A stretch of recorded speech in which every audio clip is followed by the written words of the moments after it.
ನಮಸ್ಕಾರ. ಎಸ್ಎಸ್ಎಲ್ಸಿ ಪರೀಕ್ಷೆಗಳು ಹತ್ರ ಬರ್ತಿದ್ದಾಗೆ ತಯಾರಿ ಜೊತೆಗೆ ಟೆನ್ಷನ್ ಕೂಡ ಜಾಸ್ತಿ ಆಗತ್ತೆ ಅಲ್ವಾ? ಆದ್ರೆ ಹೆಚ್ಚು ಅಂಕ ತೆಗಿಬೇಕಂದ್ರೆ ಹೆಚ್ಚು ಒತ್ತಡ ತಗೋಬೇಕಂತೆ ಏನಿಲ್ಲ. ಇವತ್ತು ನಾವು ಟಾಪರ್ಗಳು ಬಳಸೋ ಒಂದು ಸೂಪರ್ ಸ್ಟ್ರಾಟಜಿ ಬಗ್ಗೆ ತಿಳ್ಕೊಳ್ಳೋಣ. ಇದು ಚೆನ್ನಾಗಿ ಸ್ಕೋರ್ ಮಾಡೋಕೆ ಮತ್ತು ಟೆನ್ಷನ್ ಕಡಿಮೆ ಮಾಡ್ಕೊಳ್ಳೋಕೆ ಖಂಡಿತವಾಗ್ಲೂ ಹೆಲ್ಪ್ ಮಾಡುತ್ತೆ. ಪರೀಕ್ಷೆ ಟೈಮಲ್ಲಿ ಸ್ಟೂಡೆಂಟ್ಸ್, ಪೇರೆಂಟ್ಸ್, ಟೀಚರ್ಸ್ ಹೀಗೆ ಎಲ್ಲರೂ ಎದುರಿಸೋ ಆತಂಕ ನಮಗರ್ಥ ಆಗತ್ತೆ. ಈ ಫೀಲಿಂಗ್ಸ್ ಎಲ್ಲ ಕಾಮನ್, ಆದರೆ ಅದು ನಮ್ಮ ತಯಾರಿ ಮೇಲೆ ಇಫೆಕ್ಟ್ ಆಗದ ಹಾಗೆ ನೋಡ್ಕೋಬೇಕು. ಸರಿ, ಈ ಸಮಸ್ಯೆಯಿಂದ ಸೊಲ್ಯೂಷನ್ ಕಡೆಗೆ ಹೋಗೋಣ. ಇಲ್ಲಿ ಕೇವಲ ಕಷ್ಟಪಟ್ಟು ಓದೋದು ಮಾತ್ರ ಮುಖ್ಯ ಅಲ್ಲ, ಬದಲಾಗಿ ಒಂದು ಸ್ಮಾರ್ಟ್ ಆದ, ಸಾಬೀತಾಗಿರೋ ವಿಧಾನವನ್ನ ಫಾಲೋ ಮಾಡಿ ಗೆಲ್ಲೋದು ಹೇಗೆ ಅಂತ ಈ ವಿವರಣೆಯಲ್ಲಿ ನೋಡೋಣ. ನಮ್ಮ ಸ್ಟ್ರಾಟಜಿಯ ಮೊದಲನೇ ಮತ್ತು ಅತಿ ಮುಖ್ಯವಾದ ಭಾಗ ಅಂದ್ರೆ ಪರೀಕ್ಷೆಯ ಸ್ವರೂಪವನ್ನೇ ಸರಿಯಾಗಿ ಅರ್ಥ ಮಾಡ್ಕೊಳ್ಳೋದು. ಇದು ಸ್ಮಾರ್ಟ್ ಸ್ಟಡಿಯ ಮೊದಲನೇ ಹೆಜ್ಜೆ. ಏನಿದು ಎಕ್ಸಾಮ್ ಬ್ಲೂ ಪ್ರಿಂಟ್? ಸಿಂಪಲ್ ಆಗಿ ಹೇಳೋದಂದ್ರೆ ಇದು ಬೋರ್ಡ್ ಕಡೆಯಿಂದ ಬರೋ ಒಂದು ಅಫಿಷಿಯಲ್ ಗೈಡ್. ಯಾವ ಚಾಪ್ಟರ್ಗೆ ಎಷ್ಟು ಮಾರ್ಕ್ಸ್, ಯಾವ ತರಹದ ಪ್ರಶ್ನೆಗಳು ಬರಬಹುದು ಅನ್ನೋ ಒಂದು ಕ್ಲಿಯರ್ ಪಿಕ್ಚರ್ ಕೊಡುತ್ತೆ. ಇದು ನಮ್ಮ ತಯಾರಿಗೆ ಒಂದು ಮ್ಯಾಪ್ ಇದ್ದ ಹಾಗೆ. ಸರಿ, ಹಾಗಾದ್ರೆ ತಯಾರಿ ಎಲ್ಲಿಂದ ಶುರು ಮಾಡಬೇಕು? ಮೊದಲು ಕರ್ನಾಟಕ ಬೋರ್ಡ್ನ ಅಫಿಷಿಯಲ್ ಸಿಲೆಬಸ್ ಮಾತ್ರ ಫಾಲೋ ಮಾಡಿ. ಆಮೇಲೆ ಬ್ಲೂ ಪ್ರಿಂಟ್ ಬಳಸಿ ಯಾವ ಪಾಠಗಳಿಗೆ ಹೆಚ್ಚು ಮಾರ್ಕ್ಸ್ ಇದೆಯೋ ಅದನ್ನ ಲಿಸ್ಟ್ ಮಾಡ್ಕೊಳ್ಳಿ.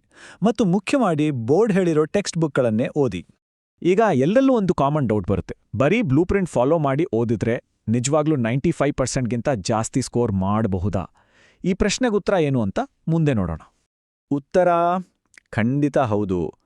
ಕಳೆದ ವರ್ಷಗಳಲ್ಲಿ ಎಷ್ಟೋ ವಿದ್ಯಾರ್ಥಿಗಳು ಕೇವಲ ಈ ಬ್ಲೂ ಪ್ರಿಂಟನ್ನು ಸರಿಯಾಗಿ ಫಾಲೋ ಮಾಡಿ ತಮ್ಮ ಫೋಕಸ್ ಅನ್ನ ಇಂಪಾರ್ಟೆಂಟ್ ಟಾಪಿಕ್ಸ್ ಮೇಲಿಟ್ಟು 625ಕ್ಕೆ 625 ಅಂಕಗಳನ್ನೇ ಗಳಿಸಿದ್ದಾರೆ. ಇದು ಈ ಮೆಥಡ್ನ ಪವರ್ ಏನು ಅಂತ ತೋರಿಸುತ್ತೆ. ಈಗ ನಮ್ಮ ಸ್ಟ್ರಾಟಜಿಯ ಎರಡನೇ ಭಾಗಕ್ಕೆ ಬರೋಣ. ಜ್ಞಾನ ಗಳಿಸೋದು ಒಂದು ಭಾಗ ಆದ್ರೆ ಅದನ್ನ ನಿರಂತರ ಪ್ರಾಕ್ಟೀಸ್ ಮೂಲಕ ಮಾರ್ಕ್ಸ್ ಆಗಿ ಕನ್ವರ್ಟ್ ಮಾಡೋದು ಇನ್ನೊಂದು ಇಂಪಾರ್ಟೆಂಟ್ ಭಾಗ. ಕನಿಷ್ಠ ಅಂದ್ರೂ ಕಳೆದ 5 ವರ್ಷದ ಹಳೆ ಕ್ವೆಶ್ಚನ್ ಪೇಪರ್ಗಳನ್ನಂತೂ ಸಾಲ್ವ್ ಮಾಡಲೇಬೇಕು. ಇದರಿಂದ ಕ್ವೆಶ್ಚನ್ ಪ್ಯಾಟರ್ನ್ ಹೇಗಿರುತ್ತೆ, ಯಾವ ಪ್ರಶ್ನೆಗಳು ರಿಪೀಟ್ ಆಗತ್ತೆ ಮತ್ತು ಟೈಮ್ ಮ್ಯಾನೇಜ್ಮೆಂಟ್ ಹೇಗೆ ಮಾಡೋದು ಅಂತ ಒಂದು ಕ್ಲಿಯರ್ ಐಡಿಯಾ ಸಿಗುತ್ತೆ. ಮಾರ್ಕ್ ಟೆಸ್ಟ್ಗಳಿಂದ ಫುಲ್ ಬೆನಿಫಿಟ್ ತಗೊಳ್ಳೋದು ಹೇಗೆ? ಇಲ್ಲಿ 4 ಸಿಂಪಲ್ ಸ್ಟೆಪ್ಸ್ ಇದೆ. ಮೊದಲು, ಮನೆಯಲ್ಲೇ ಎಕ್ಸಾಮ್ ಹಾಲ್ ಥರ ಒಂದು ವಾತಾವರಣ ಕ್ರಿಯೇಟ್ ಮಾಡ್ಕೊಳ್ಳಿ. ಎರಡನೇದು, ಕರೆಕ್ಟಾಗಿ ಟೈಮ್ ಸೆಟ್ ಮಾಡಿಕೊಂಡು ಪೇಪರ್ ಕಂಪ್ಲೀಟ್ ಮಾಡೋಕ್ಕೆ ಟ್ರೈ ಮಾಡಿ. ಮೂರನೇದು, ಮಾಡಿದ ತಪ್ಪುಗಳನ್ನು ಅನಲೈಸ್ ಮಾಡಿ. ಕೊನೆಯದಾಗಿ, ಆ ತಪ್ಪುಗಳಿಂದ ಕಲಿತು ಯಾವ ವಿಷಯದಲ್ಲಿ ವೀಕ್ ಇದೀರೋ ಅದನ್ನು ಸ್ಟ್ರಾಂಗ್ ಮಾಡ್ಕೊಳ್ಳಿ. ನೋಡಿ, ಈ ಹೋಲಿಕೆ 2 ಮೆಥಡ್ ನಡುವಿನ ವ್ಯತ್ಯಾಸವನ್ನ ಕ್ಲಿಯರ್ ಆಗಿ ತೋರಿಸುತ್ತೆ. ಕೊನೆ ನಿಮಿಷದಲ್ಲಿ ಗಡಿಬಿಡಿಯಾಗಿ ಓದಿದ್ರೆ ಟೆನ್ಷನ್ ಜಾಸ್ತಿ ಆಗತ್ತೆ ಮತ್ತೆ ಬೇಗ ಮರ್ತು ಹೋಗತ್ತೆ. ಆದ್ರೆ ಪ್ಲಾನ್ ಮಾಡ್ಕೊಂಡು ನಿರಂತರವಾಗಿ ರಿವಿಷನ್ ಮಾಡ್ತಾ ಹೋದ್ರೆ ಕಾನ್ಫಿಡೆನ್ಸ್ ಹೆಚ್ಚಾಗುತ್ತೆ, ಓದಿದ್ದು ತಲೆಯಲ್ಲಿ ಚೆನ್ನಾಗಿ ಕೂರುತ್ತೆ. ಮತ್ತೊಂದು ಸೀಕ್ರೆಟ್ ಅಂದ್ರೆ ಸ್ವಂತ ನೋಟ್ಸ್ ಮಾಡ್ಕೊಳ್ಳೋದು. ಪ್ರತಿಯೊಂದು ಟಾಪಿಕ್ಗೂ ಶಾರ್ಟ್ ಆಗಿ ಇಂಪಾರ್ಟೆಂಟ್ ಪಾಯಿಂಟ್ಸ್ ಅನ್ನ ಬರ್ಕೊಳ್ಳಿ. ಬರೆಯೋದ್ರಿಂದ ವಿಷಯಗಳು ಮನಸ್ಸಲ್ಲಿ ಚೆನ್ನಾಗಿ ರಿಜಿಸ್ಟರ್ ಆಗುತ್ತೆ ಮತ್ತು ಎಕ್ಸಾಮ್ ಹಿಂದಿನ ದಿನ ಬೇಗ ರಿವೈಸ್ ಮಾಡೋಕೆ ಇದಕ್ಕಿಂತ ಬೆಸ್ಟ್ ಟೂಲ್ ಇನ್ನೊಂದಿಲ್ಲ. ಓಕೆ, ಈಗ ನಮ್ಮ ಸ್ಟ್ರಾಟಜಿಯ ಮೂರನೇ ಮತ್ತು ಅಷ್ಟೇ ಮುಖ್ಯವಾದ ಭಾಗಕ್ಕೆ ಬರೋಣ. ಪರೀಕ್ಷೆ ಅಂದ್ರೆ ಬರೀ ಓದೋದಲ್ಲ, ಅದೊಂದು ಮೆಂಟಲ್ ಗೇಮ್ ಕೂಡ. ಇದರಲ್ಲಿ ನಮ್ಮ ಆರೋಗ್ಯ ಮತ್ತು ನಮ್ಮ ಮೈಂಡ್ ಸೆಟ್ ತುಂಬ ದೊಡ್ಡ ಪಾತ್ರ ವಹಿಸುತ್ತೆ. ಒಂದು ಒಳ್ಳೆ ಸ್ಟಡಿ ಡೇ ಅಂದರೆ ಹೇಗಿರಬೇಕು?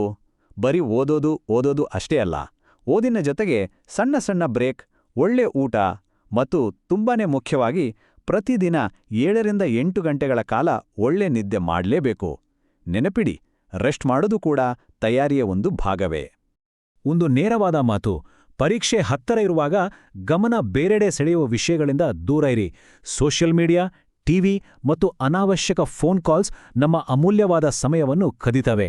ಇವುಗಳ ಮೇಲೆ ಕಂಟ್ರೋಲ್ ಇಟ್ಕೊಳ್ಳೋದು ಬಹಳ ಮುಖ್ಯ. ನಾವು ಈಗ ಫೈನಲ್ ಸ್ಟೇಜ್ಗೆ ಬಂದಿದ್ದೇವೆ. ಇಷ್ಟು ದಿನದ ತಯಾರಿ ಆ ಎಕ್ಸಾಮ್ ಹಾಲಿನ 3 ಗಂಟೆಗಳ ಪರ್ಫಾರ್ಮೆನ್ಸ್ ಮೇಲೆ ಡಿಪೆಂಡ್ ಆಗಿರುತ್ತೆ. ಆ ಸಮಯವನ್ನ ಹೇಗೆ ನಿಭಾಯಿಸೋದು ಅಂತ ನೋಡೋಣ. ಪರೀಕ್ಷೆ ಶುರುವಾಗೋಕೆ ಮುಂಚೆ ಒಂದು 15 ನಿಮಿಷ ಎಕ್ಸ್ಟ್ರಾ ಟೈಮ್ ಕೊಡ್ತಾರಲ್ವಾ, ಅದನ್ನ ಸುಮ್ಮನೆ ವೇಸ್ಟ್ ಮಾಡಬೇಡಿ. ಆ ಟೈಮಲ್ಲಿ ಇಡೀ ಕ್ವೆಶ್ಚನ್ ಪೇಪರನ್ನ ಒಮ್ಮೆ ಓದಿ ಯಾವುದು ಸುಲಭ ಯಾವುದು ಕಷ್ಟ ಅಂತ ಗುರುತು ಮಾಡಿಕೊಂಡು ಹೇಗೆ ಆನ್ಸರ್ ಮಾಡಬೇಕು ಅಂತ ಮನಸ್ಸಲ್ಲೇ ಒಂದು ಪ್ಲಾನ್ ಮಾಡ್ಕೋಬೇಕು. ಎಕ್ಸಾಮ್ ಹಾಲ್ ಒಳಗ ನಿಮ್ಮ ಸ್ಟ್ರಾಟಜಿ ಹೀಗಿರ್ಲಿ. ಮೊದಲು ಪ್ರತಿಯೊಂದು ಪ್ರಶ್ನೆಯನ್ನು ಗಮನವಿಟ್ಟು ಓದಿ. ಎರಡನೇದಾಗಿ, ಕಾನ್ಫಿಡೆನ್ಸ್ ಬರಕ್ಕೆ ನಿಮ್ಗೆ ಚೆನ್ನಾಗಿ ಗೊತ್ತಿರೋ ಸುಲಭ ಪ್ರಶ್ನೆಗಳಿಗೆ ಮೊದಲು ಉತ್ತರ ಬರೀರಿ. ಮೂರನೇದಾಗಿ, ಟೈಮ್ ನೋಡ್ಕೊಳ್ತಾ ಇರೋದನ್ನ ಮಾತ್ರ ಮರಿಬೇಡಿ. ಎಕ್ಸಾಮ್ ದಿನ ಯಾವುದೇ ಗಡಿಬಿಡಿ ಬೇಡ. ಹಾಲ್ ಟಿಕೆಟ್, ಬೇಕಾದ ಸ್ಟೇಷನರಿ ಎಲ್ಲವನ್ನೂ ಮೊದಲೇ ಎತ್ತಿಟ್ಕೊಳ್ಳಿ. ಎಕ್ಸಾಮ್ ಸೆಂಟರ್ಗೆ 1 ಗಂಟೆ ಮುಂಚೆ ತಲುಪಿ ಮತ್ತು ಯಾವುದೇ ಎಲೆಕ್ಟ್ರಾನಿಕ್ ವಸ್ತುಗಳನ್ನ ಒಳಗೆ ತಗೊಂಡೋಗೋ ಆಗಿಲ್ಲ ನೆನ್ಪಿರ್ಲಿ.